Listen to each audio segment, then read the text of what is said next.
For most of us, photography is a means to document our life, travels, experiences, and events.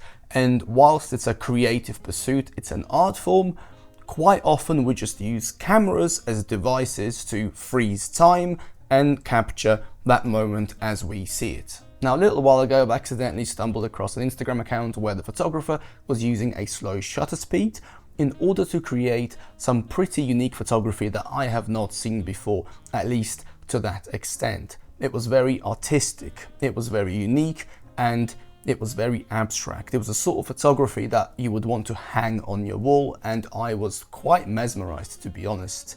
And then I went down the rabbit hole of slow shutter speed photography, and I had kind of a whole new world open up to me with how to use the camera. So with this new level of intrigue, I've started to experiment with slow shutter speed photography over the last year or so. And even though I don't think I will adopt to that particular style, because I still want to document the world through a camera in a realistic way, I would say that about 10% of my photography now involves some form of motion. Now, that motion in most cases is there to either exaggerate real life motion of something that's moving in front of me, or it's to create something a bit more abstract and something a little bit different. Now, in this video, I am going to share with you my approach to slow shutter speed photography, the shutter speeds that I use, the techniques that I use. I'll go through some examples, and after that, I'll put a little POV camera, or use this camera, and we'll go for a bit of a walk around Kathmandu and try to do this live so I can show you my thought process and behind the scenes.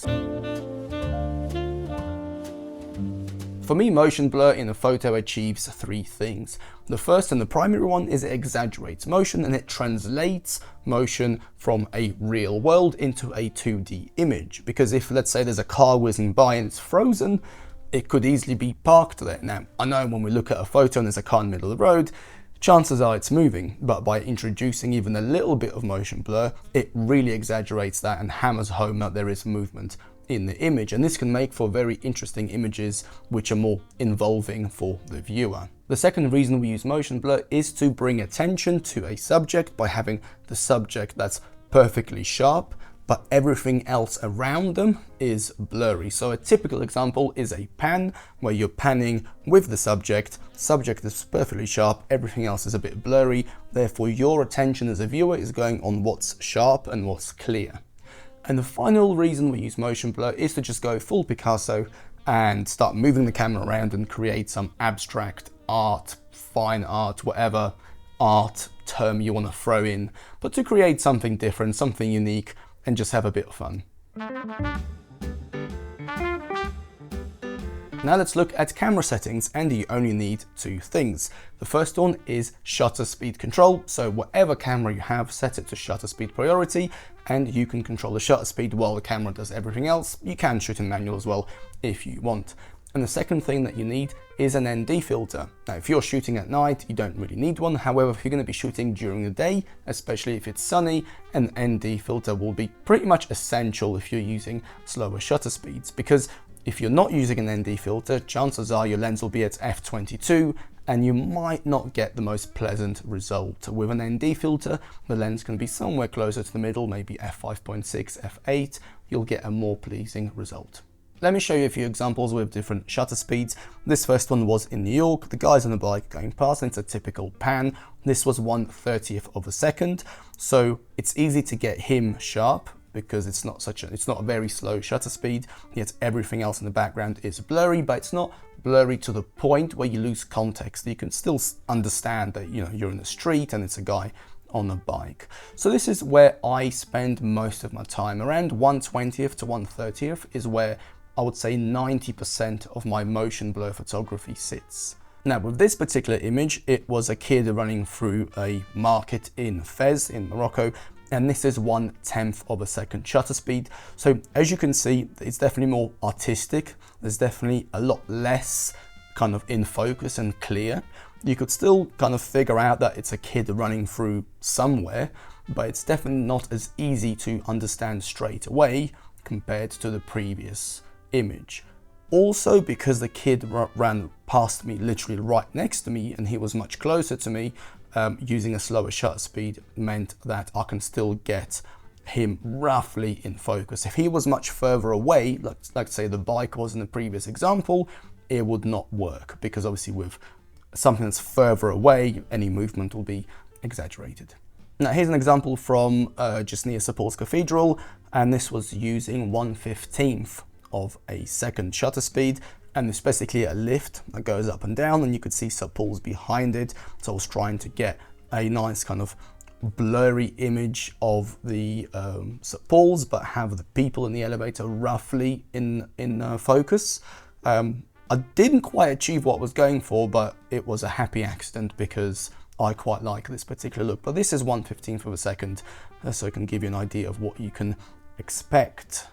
And this shot was taken the other week in Tokyo. This is 1/25 of a second, and it was just a guy opening an umbrella because it started to rain, and it created this kind of abstract, slightly artistic look. You could still definitely tell what's going on in the image, but there is just something else to it. It's not a clear photo. In this particular example, having that motion blur in the image, I think, makes it. If this was a perfectly sharp photo, I just don't think it would be that interesting, at least not in this particular example.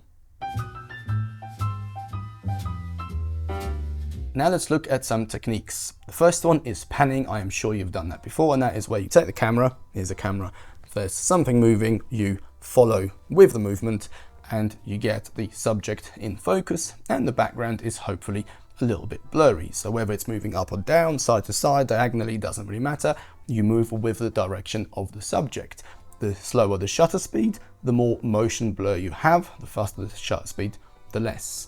How much you set will obviously depend on what you want to achieve.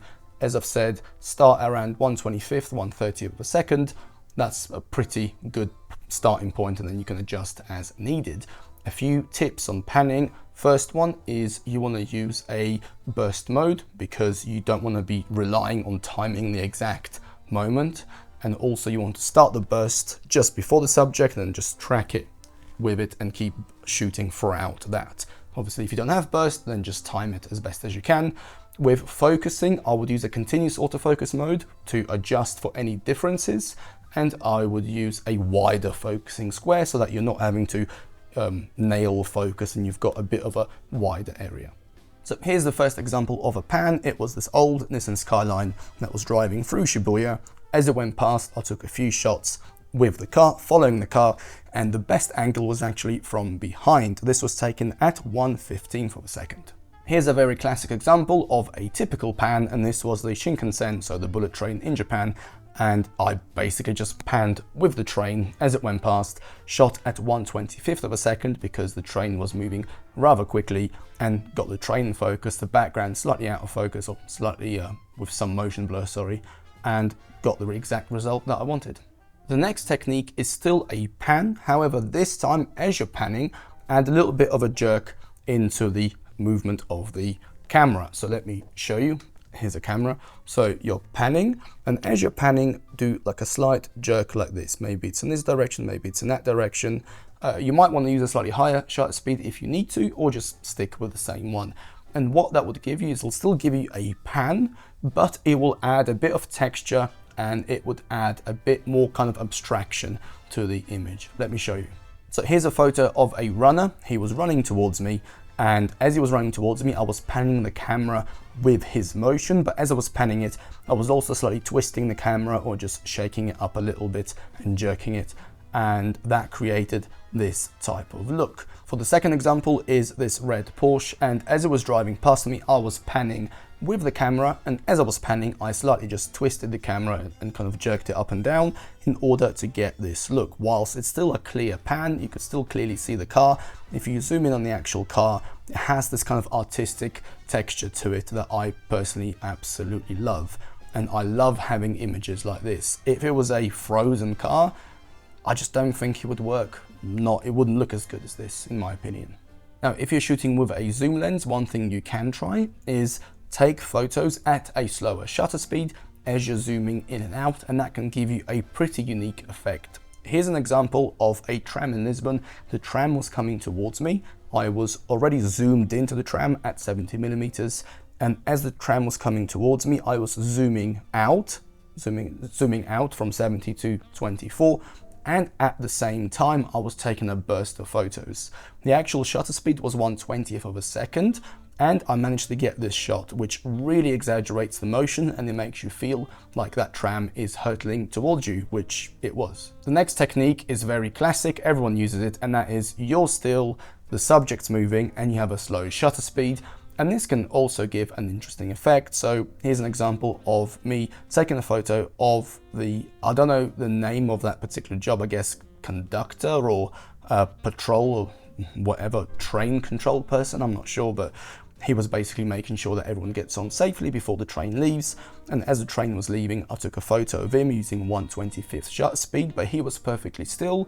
However, the train was moving, therefore you got this particular effect. Let me show you another example with this type of approach. So here's a guy playing tennis. This was in Barbican, London. And again, I was very still because the court is pretty much without any motion blur, but you could see motion blur in him. Therefore, it exaggerates the movement and it makes it very clear that he's moving and he's playing tennis. And the last technique is to just go full Picasso mode, set a slower shutter speed and start doing random camera movements to see what you can get. There is no clear technique to it, it's a case of experimenting. So, pull the camera up, twist it to the side, turn it, do whatever you want with it and see what you can get. Here's an example in London. This was in the city and this was me taking photos as I was kind of flicking the camera up using 1/10th shutter speed. And you got a pretty decent abstract type of result. Is this an amazing photo? No, it's not, but it's a nice image to have in a photo album, and some people might even print it. I don't know who, but some might. As you can see, there is no right or wrong approach. A lot of it is experimentation, a lot of it is trial and error, and a lot of it is honestly about having fun. For me, this type of photography is extremely fun, and as the title of the video suggests, it is the most fun that I can have with a camera, because there's almost kind of an element of luck and an element of surprise, because unless you really dial everything in, there is so much of it that's just out of your control. I hope you've enjoyed this. I hope this has given you some ideas. And it's something that I really suggest you go and try. And that's exactly what we're going to do right now, because it's all well and good talking about theory, but let's just go for a quick walk around this particular neighborhood of Kathmandu, and I'll see if I can do that in real life. I've got a little DJI Nano thing that I've bought in Hong Kong that magnetically sticks to you. So maybe that will make it for a more interesting video, but we'll see.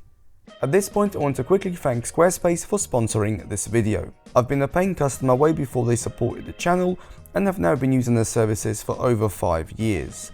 Squarespace is at the center of my online presence, and it's what drives my blog, portfolio, store, and newsletter. I appreciate the simplicity of managing everything from a single app because it saves me time and gives me peace of mind knowing that I can make changes or deal with issues from my phone. If you have a business, a side hustle, or simply want your own little corner of the internet to host your photography or build something big, Squarespace offers all the tools you need across all devices. If you want to learn more, get a free trial and then 10% off your first purchase, use the link in the description or enter code RomanFox at checkout. Thank you again to Squarespace for sponsoring, and thank you for watching. Alright, so let's go for a quick walk around this neighborhood in Kathmandu. The sun is out, it's beautiful. As for camera, I'm using my Sony a7CR with the 40mm prime. I've got an ND filter, it's the magnetic one by Earth. It's 8 stops, which should be enough, which means I'll be shooting maybe around about f4. I'm in shutter priority mode and I've got the focus set to AFC, and I'll be switching between either the small square or the larger zone depending on the situation. Alright, so I see this scooter heading towards me. This will be the first shot of the day and just a very easy pan. The idea here is just to get the scooter roughly in focus, and then everything else around it is going to be a little bit more blurry. Now there's another scooter coming towards me, however this time I want to create a bit more of an abstract photo, so I will be moving and shaking the camera a little bit more. I will still pan with the scooter, but this time I'll either pan a bit too quickly, or whilst panning I will also move the camera up and down. to get this particular look. This is quite a nice scene. We've got a little corner store right there. There's a guy standing there chilling. Some nice lights in the store as well. You've got all these crazy cables at the top. I honestly feel sorry for anyone who has to diagnose an issue with those cables, but here I just want a simple photo of the whole scene, where the scene itself is perfectly in focus, and there's a scooter that's coming through, and the scooter itself has a bit of motion blur to signal the speed of which these scooters are coming through. Now there's a guy coming up. He's carrying some sort of white thing. It's a roll of something. But with this one, I want to go for a really quick whip pan and see if I can create something a bit artistic. I'm not sure if it's going to work. It looks okay, I guess. I'm not quite sure what I'm going to do with this photo, but it's nice. It kind of visually looks okay, so I'll keep it.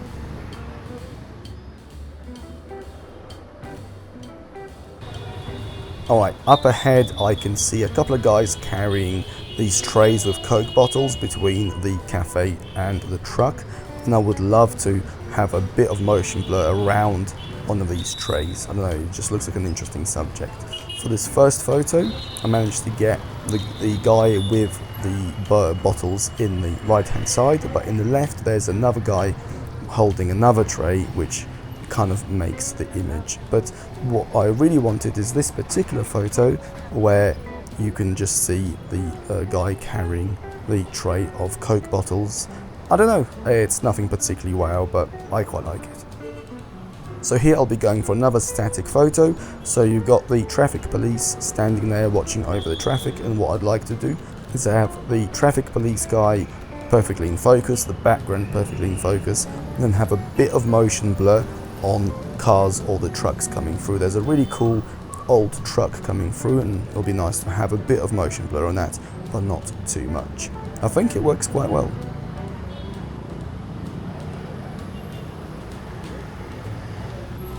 So as you can see, you've got this building with red and white and a bunch of different colors, and also it's a very simple looking building. Here I'm going to go all Picasso on it and then do some camera movements or going up and down with a slower shutter speed. Hopefully I can get something a bit artistic, but who knows. And honestly, I am actually really pleased with this. This is probably my favorite photo from this morning. I don't know why. I think it just looks cool. There's nice patterns, and I don't know, I might even set it as my background. Please let me know in the comments if you think I've lost my mind, but I really like it. Alright, so up ahead you've got this little cafe or whatever it is on the right hand side, and as you can see there's a lady sitting there. The sun is hitting her perfectly, and it's really creating a nice contrasty image. So the first photo, what I want to try and do is have the image itself still as before, and have a scooter coming through at speed, and have the scooter with a bit of motion blur. I think this photo works. However, I believe if we walk around the side, you can get another angle which will make it an even more interesting image. So again, focus on the lady, focus on the whole scene, stay completely still, and take a burst of photos as the scooter comes through. And honestly, I really like this particular image. There's a bit of kind of weirdness going on as the scooter comes through, and you're not quite sure why there is that thing covering half of the image, but I don't know, it's a bit of abstract. I quite like it, but I don't know, maybe I actually prefer the first one, but it's still okay. Alright, it's getting a little bit crowded here. There is a blue truck coming, and it's going to go really, really close to me because I've got nowhere to go and the road is very narrow. So what I'm going to try and do is, as the truck goes next to me, I'm going to pan and shoot into the truck to hopefully get the two drivers, what's the two drivers, the driver and the passenger, and just get a bit of motion blur to kind of make you feel like you're panning your head as the truck whizzes past you. Alright, well that was a very quick loop around this area, around where my hotel is at the moment. Honestly, I could have stayed out a bit more, but then this video would just be so long. Please let me know in the comments what you think of this type of photography, what you think of the images, and also, as I've said, please let me know what you think of this POV approach. I don't know if I'm going to carry on with it because it's a bit too jerky, gives me motion sickness watching it, but you know, at the end of the day, you're the viewer, so please let me know. As always, thank you so much for watching my videos, I really do appreciate them, and I shall see you in the next one. Have a good day, and I'll speak to you soon.